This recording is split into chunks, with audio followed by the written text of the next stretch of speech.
मेरे प्यारे बच्चों, कैसे हैं आप? क्या आज आप कुछ नया सीखने के लिए तैयार हैं?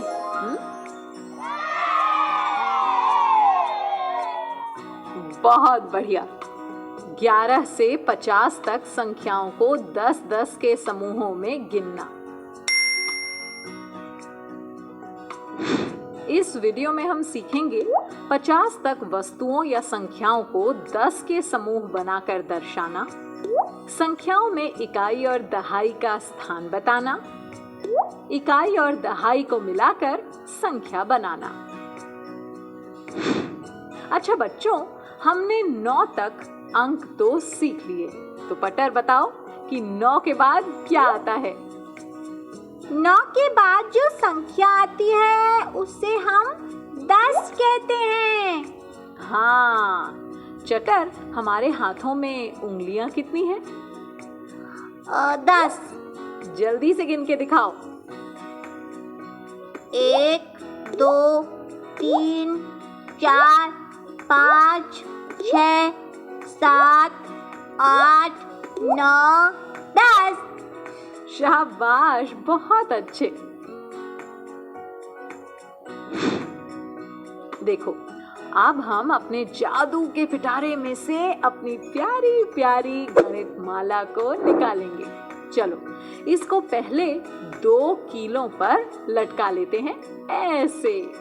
अब एक तरफ से गिनते हैं और आगे बढ़ते जाते हैं। पटर, अब गणित माला में मोतियों को गिनना शुरू करो। 1 2 3 4 5 6 7 8 9 10। बिल्कुल ठीक। तो ये हो गए हमारी गणित माला के 10 मोती। लेकिन अगर हमें 10 से ज्यादा कुछ गिनना हो तो हमें वो भी आना चाहिए ना। तो पटर बताओ, 10 के बाद कौन सी संख्या आती है? 11। हाँ, देखो, गणित माला में इसी तरह 10-10 के समूह में मोती दिए गए हैं। क्या तुम बता सकते हो ऐसा क्यों किया गया है? सोचो सोचो।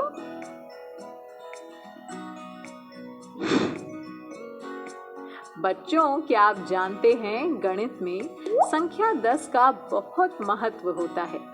10 के साथ गणित की हर संक्रिया का हल सरल हो जाता है। और चटर, सोचो, गणितज्ञों ने इस 10 का ही क्यों चयन किया होगा? पता नहीं दीदी। शायद इसलिए कि हमारे हाथ की उंगलियां भी तो 10 है ना, और 10-10 के समूह बनाकर गिनना आसान होता है। इसीलिए गणित माला में भी 10-10 के समूह में मोती दिए गए हैं, है ना दीदी? बिल्कुल ठीक। यहाँ देखिए, हमारे पास ढेर सारी पेंसिलें हैं जिन्हें बंडलों में बांधना है। पटर, पेंसिल गिनना शुरू करें। 1 2 3 4 5 6 7 8 9 10। अरे, लेकिन अभी तो बहुत सारी पेंसिलें बाकी हैं। इन्हें गिनने में तो बहुत समय लग जाएगा। अब क्या करें? पटर, क्यों ना हम 10-10 पेंसिल के बंडल बना लें? याद है ना कि 10-10 के समूह में गिनना आसान होता है। चलो, हम फिर से पेंसिल गिनते हैं। 1 2 3 4 5 6 7 8 9 10। ये गई 10-10 पेंसिलें एक बंडल के अंदर। तो चलिए अपने जादू के पिटारे से बेस 10 ब्लॉक्स निकालें। ये देखिए, ये हैं छोटे छोटे पीले रंग के ब्लॉक। एक ब्लॉक को 1 इकाई कहते हैं। तो ये हुई 1 इकाई, ये 2 इकाई, ये 3 इकाई, 4 इकाई, 5 6 7 8 और ये हो गई हमारी 9 इकाइयाँ। बच्चों याद रखना, 9 तक की संख्याओं को हम इकाई कहते हैं। तो ये हो गया हमारा इकाई का कॉलम। जब तक 9 इकाइयां थीं तो वो इकाई के कॉलम में आराम से खुली हुई थी। जैसे ही एक और इकाई आई और वो 10 हो गई, तब वो इकाई के कॉलम में नहीं रह सकती। तो वो कहाँ जाती होंगी? सोचो सोचो। बच्चों, 10 इकाइयां मिलती हैं तो एक दहाई बन जाता है। तो ये रहा आपका 10 छोटी छोटी इकाइयों से बना हुआ एक दहाई। 10 इकाइयों के बदले में अब ये एक दहाई की नीली पट्टी दहाई के स्थान पर लग जाएगी। अच्छा, जब एक दहाई बन जाएगा तो इकाई के कॉलम में क्या बच जाएगा? इकाई के कॉलम में कुछ नहीं बचेगा, है ना? अर्थात दहाई के स्थान पर 1 और इकाई के स्थान पर कुछ नहीं यानी 0। तो बच्चों, देखा आपने कैसे बन गई हमारी संख्या 10? 10 का अर्थ है 1 दहाई और 0 इकाई।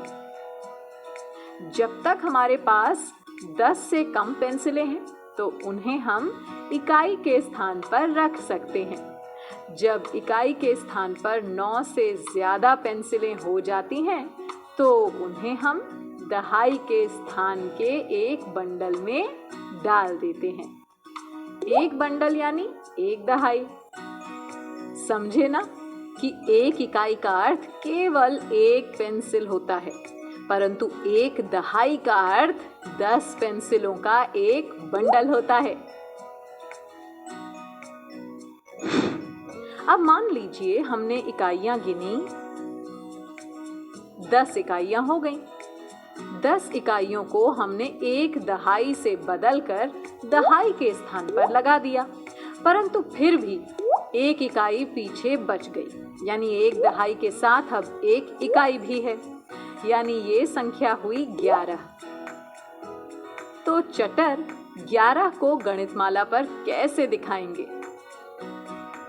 दीदी, ये 10 मोती का एक समूह और एक मोती, ये हो गए 11 मोती, यानी संख्या 11।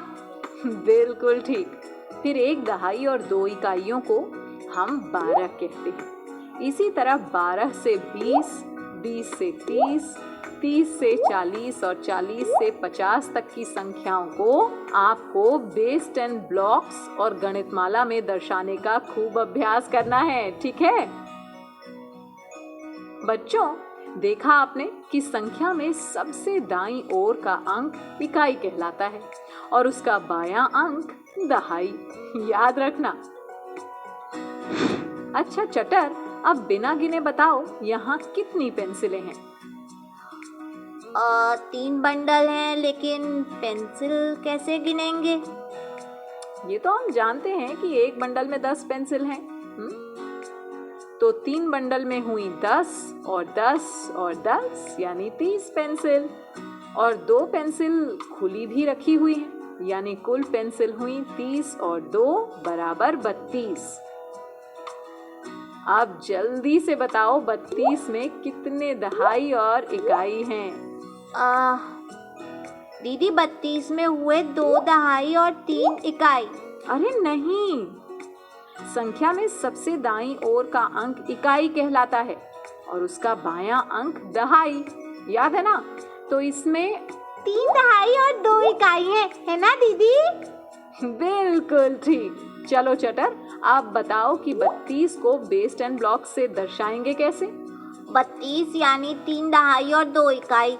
तो इकाई के कॉलम में 2 पीले क्यूब लगाएंगे और दहाई के कॉलम में 3 नीली पट्टियां। बिल्कुल ठीक, शाबाश। बच्चों, आपने मूर्त और अमूर्त रूप में संख्याओं को 10-10 के समूहों में गिनना समझ लिया है। अब आपको गतिविधियां भी करनी हैं, जिससे आप इस अवधारणा को खेल खेल में और अच्छे से समझ पाओगे। और हाँ, इसके बाद वर्कबुक में दिए प्रश्नों का खूब अभ्यास भी करना है, ठीक है?